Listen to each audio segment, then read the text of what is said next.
Welcome back to the Colorado Avalanche GM mode here on NHL 16. This is going to be episode 21 of the Avalanche GM mode, and in today's episode, we will be taking on the Los Angeles Kings at home. And before we do anything else, you guys have probably noticed that we are currently sitting at April 8th in this series, and that is the 81st game of the season, and of course you play 82 total games, so we are at the end of the season basically. And you guys are probably wondering, like, well, what happened in between the time of last episode and this episode? I figured that we were making a playoff run, and I just wanted to get quickly to the playoffs, so I believe I ended up just not playing those games, or I did, and I didn't think they were just worthy of keeping. And now we're here in April, and also, in between that time between last episode and this episode is the trade deadline. The trade deadline passed, and we made a pretty big trade at the trade deadline. That's what we're going to talk about first, as we gave up Nick Holden, a defenseman, Victor Rask, a center, a prospect right wing, Fedorov, and then a second-round pick in 2018. We gave that to the Tampa Bay Lightning in return for Nicholas Kronwall and Vladislav Namestnikov. Don't ask me why Kronwall's on the Lightning, but he is, and now he's a member of the Avalanche. And he's... Why? Why did I make this trade? Well, I felt like we needed to shore up that defense. I felt like, I don't know, like we just needed to stack out on defense and really just go all out this year for the playoffs. And because, as we'll talk about in a few seconds here, we are clinched a playoff spot. We have clinched playoff spot, and I feel like at the trade deadline, we were kind of like, I don't know, maybe we might make it, and I feel like definitely acquiring Kronwall really gave this team a boost and really helped out Subban in net, so he wasn't having just a terrible, like, stats and just a good record because we were somehow winning. But I feel like definitely acquiring Kronwall helped the team. I felt like we needed to definitely acquire a good defenseman.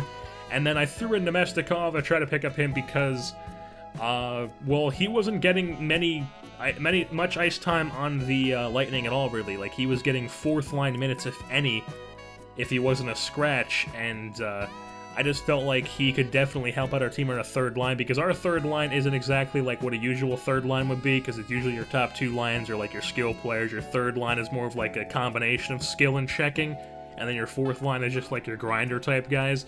Our team really just has like three straight out skill, just they could score all day long on you lines.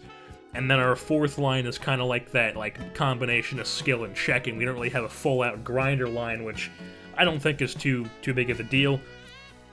And Namestnikov is going to be playing on our third line.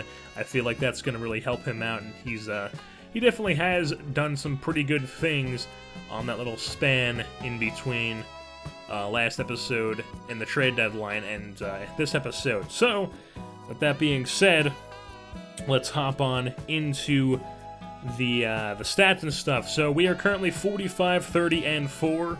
That means we are 4th in the Central Division. Of course, like I said, we clinched a playoff spot, and we are 5th in the West right now. Probably just going to stay in that 5th spot. I'm not sure if it moves around, but I forget if it did because I played this a while ago. But yes, right now we are 5th in the West, and we have the playoffs clinched.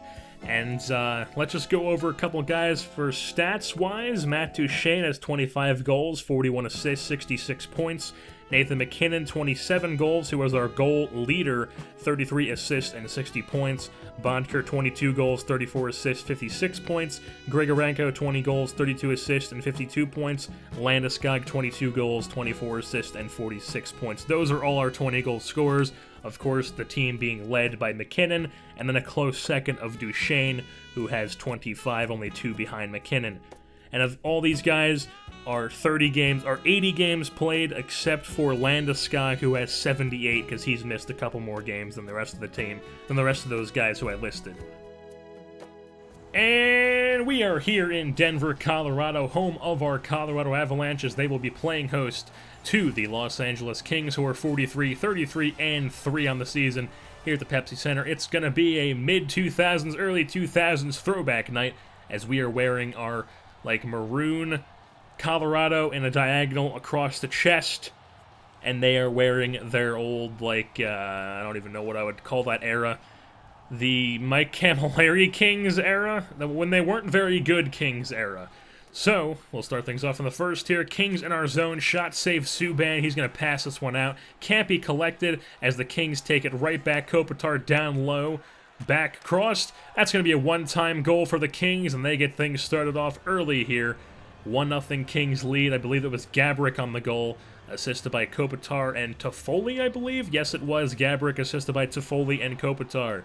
So here the Kings are on a power play, a minute 13 left on that, 14:33 left in the first. Here come the Avalanche on the break, shot saved, and then a centering try, shot can't get it off, and still 1-0. Now here come the Kings yet again, passed down in the slot, one-timer, saved by Subban, ricochets into the corner, picked up by the Kings yet again. Pass down low, shot goes wide, picked up by the Kings yet again. Pass in front, shot, rebound, second rebound, and that time it goes in. All kinds of chaos. Nobody could pick it up on the Avalanche, so it's a 2-0 Kings lead just like that. They've got an early lead, and it's a pretty commanding lead. So Jeff Carter there, assisted by Kopitar and Toffoli. They already have 2 assists on the day. 9:33 left in the first here. Shot goes wide behind the net, and nothing going there for the Avalanche. Another shot here. That ricochets behind the net.